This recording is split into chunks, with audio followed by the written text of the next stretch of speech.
I had a disagreement with my sister-in-law and I need to hear if I'm wrong. We were talking about my birth family and how I won't ever give them a chance to be in my life if they ever decide they want to know me. My sister-in-law felt that was unfair, but primarily to my birth siblings and how they were raised in the environment that made me reject them. She also claimed my parents' trauma should be considered. I said I didn't care and my birth parents are awful people for how they've treated me, and my birth siblings are now old enough to realize this and do better. For some background, when I was 6, my birth siblings, at the time female 4, male 3 and female infant, and I were removed from our birth parents and placed into foster care separately. I was devastated and spent over a year begging to go home to my parents and siblings. I was bounced around a lot and was considered difficult to place because of my desire to go home. Even though I didn't have the happiest memories of my birth family, the younger me was very attached to them all. I didn't really care that I was somewhat neglected and ignored. To me, they were my family and I loved them. Roughly 18 months after I was removed, I was assigned a temporary caseworker while my normal one was sick. She told me I needed to stop pining after my family and asking to go home to them. She said it was making families reject me. When I told her I missed my family and wanted us to be together again, she told me my birth parents had already taken my birth siblings back months before that point and had chosen not to take me back. She told me to accept that and move on and stop wanting them. I don't know why she told me that and expected it to help, but it broke something inside of me, and for most of my life I was left wondering why and struggling with the reality. When I was 9, I was placed with my parents, and they stuck with me when everything else found me to be too much. They gave me a home and a family, eventually 2 siblings, and they probably saved my life. But I couldn't remove the trauma I carried around with me, and it left questions unanswered. I should also mention that I confirmed later that what the caseworker told me was correct, and my birth parents had taken my birth siblings out of foster care a year after we were placed in care. Apparently they'd gone to therapy and worked on their issues, but willingly chose not to do the same for me. In my mid-20s, when I got engaged to my husband and we agreed we wanted a family, I decided I need to find some degree of closure, or to try at least, because therapy alone wasn't enough to stop that little girl inside from crying and wondering why she wasn't wanted as well. I did a birth family search and ended up connecting to my cousin, who remembered me, and after seeing a photo, I remembered her as well. I was sent to her parents' house frequently to play with her, something I had blanked out, honestly. After we reconnected, I asked her questions, and firstly, she confirmed that my birth parents and birth siblings didn't want to meet me, and secondly, that I was not thought of well in my birth household. I found out that I'd been a twin, and my twin brother had been stillborn. My birth parents blamed me and fell into depression and didn't take the best care of us, but after therapy, they realized they loved and wanted their younger 3 kids, but I was still who they blamed. My birth siblings knew the story, and my cousin had attempted to show them how messed up it was, but they hated me and saw me as a waste of their time. Hearing the story, finding out the truth, and even seeing the grave where they'd called him a big brother to our 3 younger birth siblings but no mention of me was difficult. I did struggle for a while, but with my family and husband, then fiancé, around me, I healed and finally put that little girl who wondered why to rest. I got married and my husband and I had children together once I'd become a healthier version of myself. My cousin and I are very close and she's estranged from my whole birth family, including her parents. My in-laws knew about my history and I was open and honest with them about everything I'd learned and been through. In part because the person they first met was a very broken young woman and my fiancé and I stalled our wedding so I could get help. Once I was in a better place, I let go of any shame or guilt and realized I had no reason to hide. For reasons not fully known to me, but my husband has an idea, my sister-in-law brought up the topic and as I mentioned, we disagreed. She found it very wrong of me to hold the view I do. She thinks I should be showing more grace to everyone, but mostly to my birth siblings because it's how they grew up. She thinks saying they're old enough is BS when it took me so long to come to terms with everything and heal. She believes my feelings show a lack of compassion. And while others disagree with her, I wonder if I should be less harsh when addressing the topic of my birth family after all this time. Am I the idiot? Not the idiot. Take your dumb sister-in-law to your twin brother's gravestone, leave her there and tell her the next time you speak will be to hear her apology.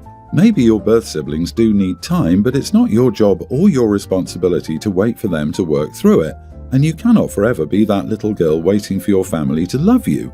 It's not healthy, and it's what you moved past. Honestly asking, how will it help? I guess your aim is for your sister-in-law to see OP wasn't mentioned on the gravestone, but the only outcome I can see coming from this is sister-in-law doubling down on how OP's birth family went through trauma for burying their son, and how OP should be more compassionate and understanding, and still dismiss the pain OP went through all these years. The fact the cousin is no contact with OP's birth family, including the cousin's own parents, says a lot about them and validates OP's stance even more. OP, please cut your sister-in-law, or at least go low contact. Sister-in-law needs to mind her business and shut her mouth. She doesn't know crap. She may cause problems. I've heard of so many people's family members getting involved in these situations, and it's making it a lot worse for you. You don't need that kind of toxic in your life. One day, karma will come to her. Better your husband needs to tell his sister to mind her own business. Funny how people always tell the hurt person to show grace instead of holding the ones who caused the pain accountable. I'd also like to add, OP, I'm getting vibes that because of your trauma, you're a people pleaser. Please talk to your therapist about this. My mom used to say, you will never please anyone, so make sure you please yourself. I, 45 male, share 3 kids with my ex, teen male, young teen male, and tween female. We divorced 10 years ago. My ex, D, remarried 8 years ago and has another bio daughter, pre-tween, and a stepdaughter, young teen. My kids have never really gotten along with their stepsister. She pretty much gets whatever she wants. She has always had her own room and bathroom at their mom's house. My daughter had to share with her brothers. She doesn't do chorus and expects my kids to do whatever she asks. Things have been really bad the last 2 years, and a little over a year ago, my oldest came to live with me full-time. A few months later, his brother followed. My oldest teen had a birthday back in December. I bought a car for him. I only requested that he take his brother and sister, my kids, to school, which he agreed to do. My sons and their stepsister go to the same school. Not long after I got him the car, Dee asked my son to take his stepsister to and from school. My ex's neighborhood is on the route to school from my house. He refused. My ex tried to make me make him do it. I refused. Well, last month we had a winter storm coming in. The first round was not supposed to be bad, so there was school, but quickly the weather got worse than predicted, so the school let out early. My sons were walking to the car with a friend to head to my house. Their stepsister was standing near the car with a friend and was on her phone. She told my son, "Mom says she can't come get us, so we need to ride with you." My son refused. She handed my son the phone and my ex was on the line. She demanded that my son give his stepsister and her friend a ride. She was across town getting groceries before the storm got worse. He refused. His stepsister started yelling at him. He ignored her and they got in the car to leave. She and her friend got in front of the car so he couldn't move. He honked his horn and told them to get out the way. They eventually did, and my son left her and her friend at the school. A teacher saw the incident, so the administration called us about it. We told them what happened. My sons were not in trouble, but they said, "We need to work out this family conflict." Afterward, my ex and her husband tried to talk to me and blamed me. I told them, "It isn't my fault you raised an entitled brat who no one likes. You all have enabled her behavior for years. I've tried to get you to address it, but I'm done. Until you stop being a worthless mother and stepdad, I don't want to hear crap from either one of you. Dee, your own sons despise you. That is all on you." Then we left. I've not spoken to my ex since. I feel bad for my daughter because tensions have been high at my ex's house and she's there half the time. Am I the idiot? Well, well, well, if it isn't the consequences of their inaction biting them in the posterior. Not the idiot, your ex chose her stepdaughter over her own kids. She made her choice, now she's got to deal with it. Your son isn't her personal chauffeur. If the adults in her life can't arrange transportation, that's on them, not him. She chose her new husband over her own children. His daughter is just an extension of him in her eyes, while her children with OP are an extension of him and an unwanted reminder to her new husband that he came after OP. OP's kids basically remind stepfather and mom that he's getting OP's sloppy seconds. And of course she doesn't want to lose another husband, so she will favour his children over her ex's children. Honestly, he should have just hung up. I'd do that if someone handed me the phone with their parent on the line screaming demands at me. Yes, even if it was my own mother. The phone gives a lot of power to both ends, and anyone issuing demands should always operate under the awareness that their tirade is a button press away from losing its legs. As for the school, I would clarify that the family conflict is not yours, and you do not want them getting involved and trying to force some kind of relationship between these kids. It's also insane to think that the school was being closed because of how bad the weather was, but the solution was for a teen to be carpooling around multiple children. Yeah, why couldn't the stepsister's friend's family pick up the stepsister and her friend? Or, strangest of thoughts, I know, her father. In some states, drivers under 18 cannot take non-relatives as passengers in their cars, so it might have been permissible for your son to take his stepsister. Your ex's stepdaughter is not your responsibility. Your ex could have ordered an Uber for her and her friend or made other arrangements.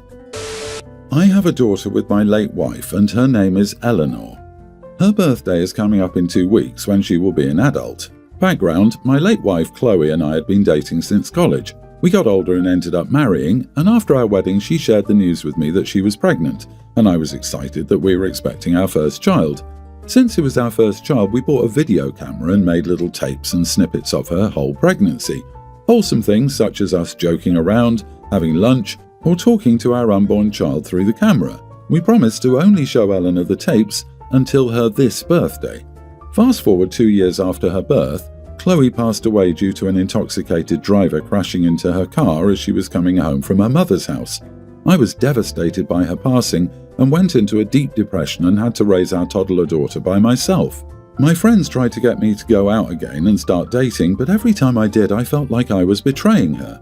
Years later, when Eleanor was a young teen, I met Wendy. We met at a gathering for my sister's birthday and we instantly hit it off. She didn't mind that I had a daughter because she had 2 kids herself and just went through a divorce.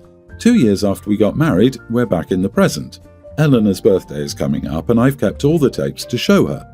Mind you, her mother died when she was just a toddler, so Eleanor doesn't remember her touch or her voice. I was excited to show her the tapes, and a week ago I was talking to Wendy about it, and I noticed her expression going from happy to uncomfortable. Wendy would always get uncomfortable when I talk about my late wife.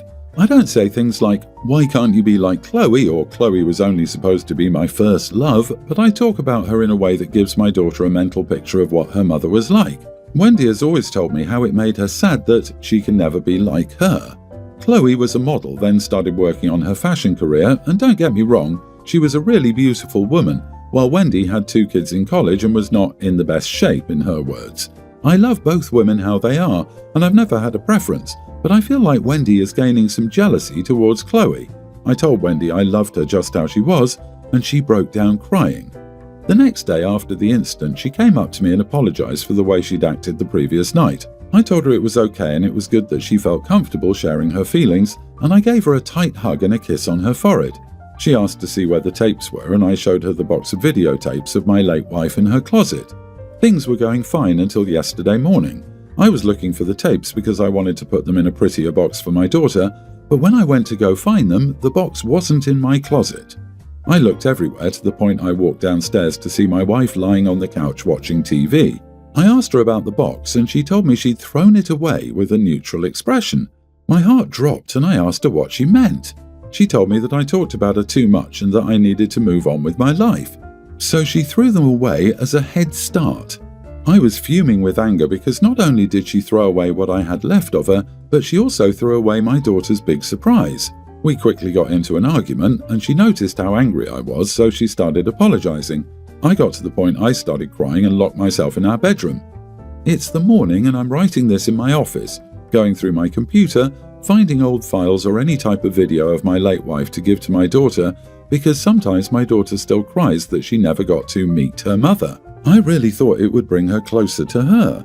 I've been ignoring my wife for the past day and she's been texting me non-stop about how sorry she is, but I really just can't look at her right now. It's getting to the point where our mutual friends are texting me to accept her apology and get over it since Chloe died over 15 years ago, but I'm trying to ignore them all because they never had someone so close to them die.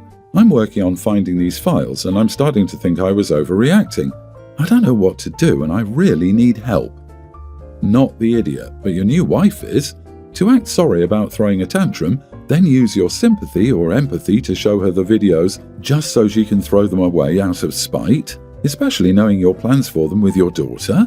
She'd be my ex-wife real soon if I were in your shoes. Wendy didn't just cross a line, she demolished it. Those tapes weren't just memories. They were a once-in-a-lifetime gift for your daughter to connect with the mother she never knew.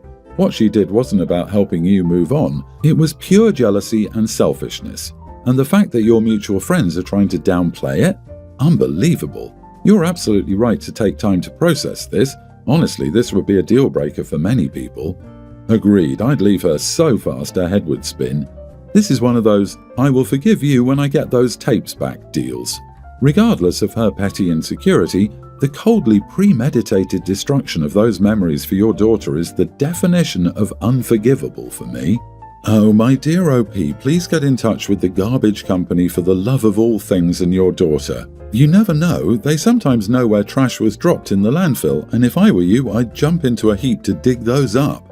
Or better yet, make your new wife do it. She's so trashy to throw away such a precious set of tapes that belong to your daughter, she should dig in and not come back till they're found. My mouth dropped as I was reading his story. She wouldn't just be my ex-wife. I'd consider her more dead than my actual late wife. This is so cruel and unforgivable. Wendy should go rummage through some garbage to find them, or she'd be in the garbage herself. Any of those friends calling for him to forgive should join Wendy in the search.